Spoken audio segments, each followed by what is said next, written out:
Hi there, this is Peter Conway. I just want to show people what's possible in Offer Anywhere, and I want to show in particular, the power of Offer Anywhere as not as an application. We hear this all the time, that you can make a mobile app. This is about mobilizing browser material. So this is an easy way of thinking about how to empower customers or your clients or your own websites by making them mobilize so that they can work in multiple environments. And to do that, you need to, use some constraint with your design. You need to understand that if it's going to look like an iOS device, then that's what it's got to look like, and not tinker too much with the CSS. And if it's going to work with an Android device, then they're the rules you got to follow. So what I'm just going to show here are some examples, and this is a very busy screen, but you'll see what's going on in a moment.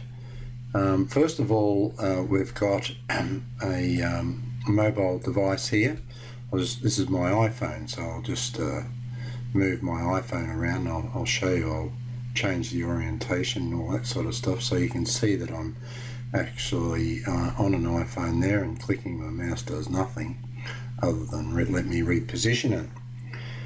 So in this application, what we're trying to emulate is what these large organizations provide. Big Cartel and excuse me, and Instagram and Twitter and all this sort of, these organizations provide a graphic environment that works hand in hand with Facebook and with each other.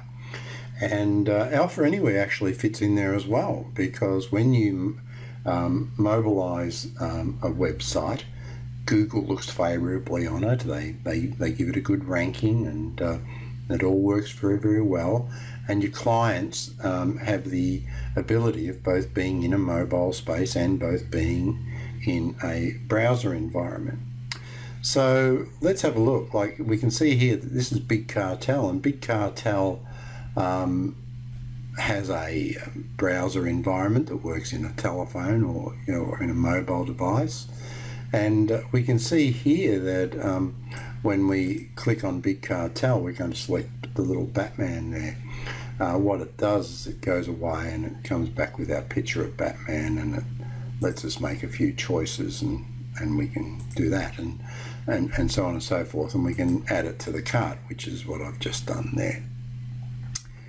Likewise, if I come over on the left hand side on my mobile phone, I can scroll through things, and I can pop into here, and on the mobile phone I can see the same sort of thing, and I too can click on Batman, and what I get is I get a range of things, and you might identify this now as just an assembly of lists.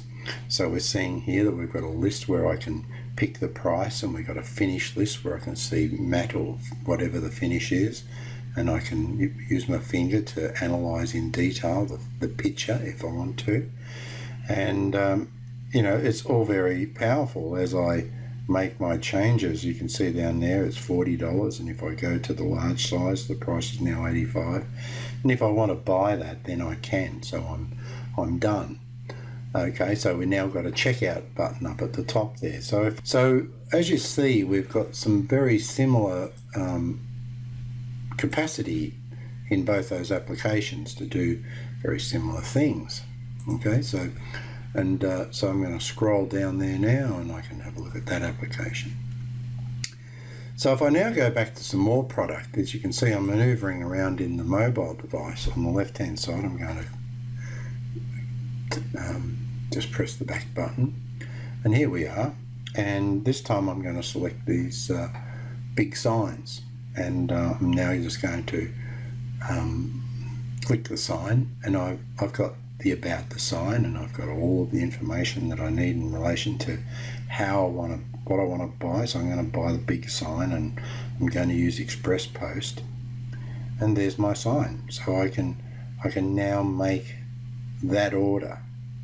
Okay, so I'm going to put that in. Now what we're now going to do is we're going to come into these little party things that they've got here, and we'll have a look at these satchels. And so again, now I've moved around very easily, looking at and changing information in my selections on the iPhone. And I haven't had to go to too much trouble either at this point to get things into my checkout.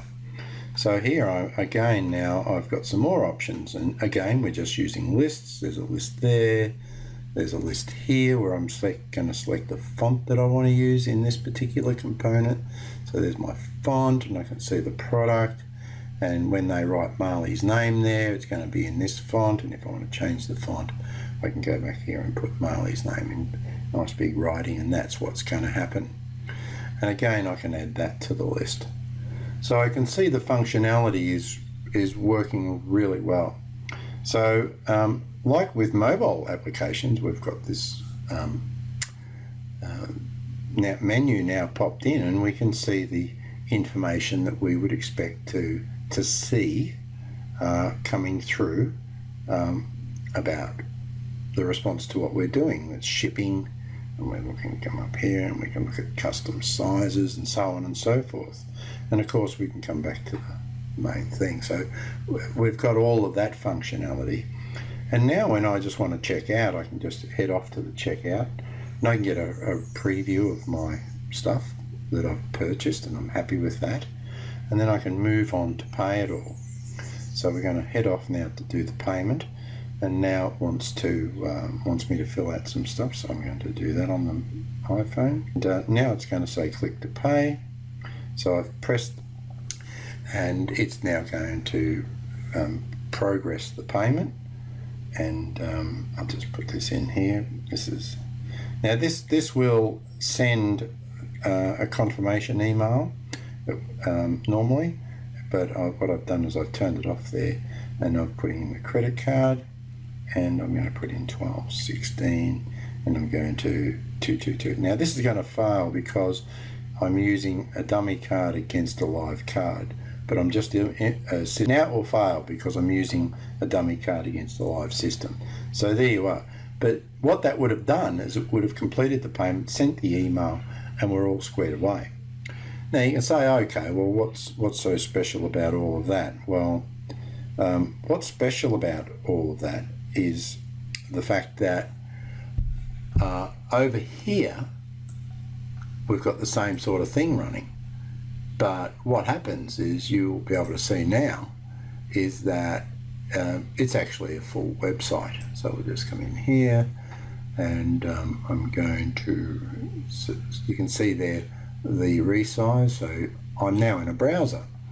Now the reality about this is that this is exactly the same software that was running on the iPhone. In fact, there it is there. This is the iPhone over here, and this is the browser, and they just work the same, and it's identical software.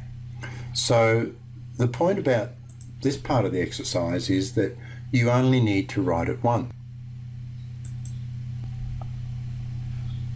So what we can see is that we've got our product up. We can see the price breaks that were in the list. We can see all the switches that will get turned on in relation to shapes and sizes and finish and all this sort of stuff. And everything's controlled in the same style, basically, for the browser or for a mobile device. So what happens is that we're looking at this, and it is purely interchangeable, whether it's mobile or whether it's in the browser. We're doing the same thing over and over, and we're getting dynamic changes in our database live on our mobile devices. So look, I just wanted to make that point over to you, and it's important, I think, to understand that we don't need to be, whilst we can make these applications, these apps that we need to do, it really is important to be able to build mobilized websites that just does a lot for us, and Alpha Anywhere will certainly do that for you.